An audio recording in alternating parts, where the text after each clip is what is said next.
गीता की ये 10 बातें समझ गए तो जिंदगी में कभी भी दुखी नहीं रहोगी। तो आइए दोस्तों जानते हैं भगवान श्री कृष्ण ने गीता में क्या कहा। सबसे बड़ी बात, हैरान करने वाली बात। दोस्तों यह वीडियो सभी के लिए बहुत ही ज़्यादा इम्पोर्टेंट होने वाला है, इसलिए वीडियो को लाइक और सब्सक्राइब कर दीजिएगा।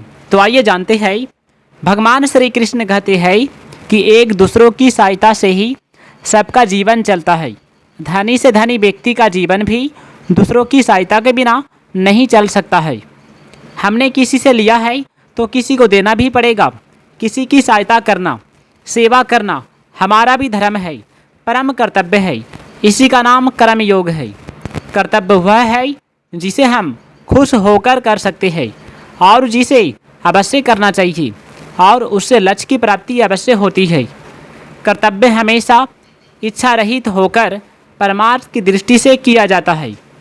अगर हम इच्छा रखकर कर्म करते हैं तो वह हमें बंधनों में जकड़ लेता है। कर्म से प्राप्त होने वाला फल नाशवान होता है, जबकि उसका उद्देश्य निश्चित और नित्य होता है। सेवा ऐसा कर्म है जिसके द्वारा हम मनुष्य, पशु और ईश्वर सबको अपने वश में कर सकते हैं। वहीं सेवा भाव को भूलकर हम भोगों के गुलाम हो जाते हैं, जिसका परिणाम हमें 84 लाख योनियों में पड़कर भोगना पड़ता है। हम भगवान द्वारा दी गई वस्तु को तो अपना मानते हैं जो हमारी ही नहीं, और उन भगवान को अपना नहीं मानते जो सदा से हमारे हैं, जो वैभव को सब कुछ मान लेते हैं। भगवान की ओर से उनकी आंखें मूंद जाती है। दूसरों शब्दों में कहे तो जो वैभव चाहते हैं भगवान उनसे दूर हो जाते हैं। निंदा, स्तुति, आदर, अनादर, धन, निर्धनता, यश, अपयश, लाभ, हानि, जन्म, मरण, रोग, निरोग आदि सभी परिस्थितियां कर्मों के अधीन है। शुभ कर्मों से अनुकूल परिस्थिति और अशुभ कर्मों से प्रतिकूल परिस्थिति का सामना करना पड़ता है। कर्मों का फल मिटाना आपके हाथ की बात नहीं, पर मूर्खता मिटाना आपके हाथ की बात है। मूर्खता हम मिटा सकते हैं, जो हमारे हाथ की बात है। परिस्थिति को हम बदलने की कोशिश करते हैं, जो हमारे हाथ में नहीं है।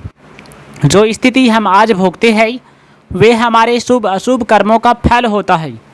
शुभ कर्मों से अच्छी स्थिति और अशुभ कर्मों से बुरी स्थिति हो जाती है। आइए दोस्तों जानते हैं भगवान श्री कृष्ण ने कहा सबसे बड़ी बात, कामना वाला या इच्छाएं रखने वाला मनुष्य ही मोह में पड़ता है और इसके वशीभूत होकर जीवन मृत्यु के चक्र में घूमता रहता है। यज्ञ, दान, तप, त्रित, व्रत आदि जितने भी उत्तम प्रकार के कार्य हैं उनसे प्राप्त होने वाला फल धीरे धीरे नष्ट हो जाता है, क्योंकि प्रत्येक कार्य आरंभ के बाद तय रूप से समाप्त हो जाता है। इस समाप्ति के साथ ही उसका फल भी समाप्त हो जाता है। जो व्यक्ति यह समझ लेता है कि वह परमात्मा का ही अंश है, वह नाशवान भोगों में नहीं फंसता, बल्कि भगवान का आश्रय लेकर जीवन मृत्यु के चक्र से छूट जाता है। नाशवान पदार्थों के संग्रह और भोगों में फंसा व्यक्ति परमात्मा के वास्तविक स्वरूप को नहीं जान सकता, और न ही जानने की यह चाह न तो भगवान ने दी है न प्रकृति ने दी है। यह किसी कर्म का फल है, बल्कि व्यक्ति ने परमात्मा से विमुख होकर स्वयं ही ग्रहण की है, इसलिए इसे वह स्वयं ही मिटा देना चाहता है। दोस्तों मनुष्य को सुख एवं भोगों के लोभ लालच में नहीं फंसना चाहिए, नहीं तो उसका जीवन बर्बाद हो जाता है। तो प्यारे दोस्तों, यदि वीडियो अच्छा लगे तो वीडियो को लाइक कीजिएगा, चैनल को सब्सक्राइब करके कमेंट में जय श्री कृष्ण लिखिएगा।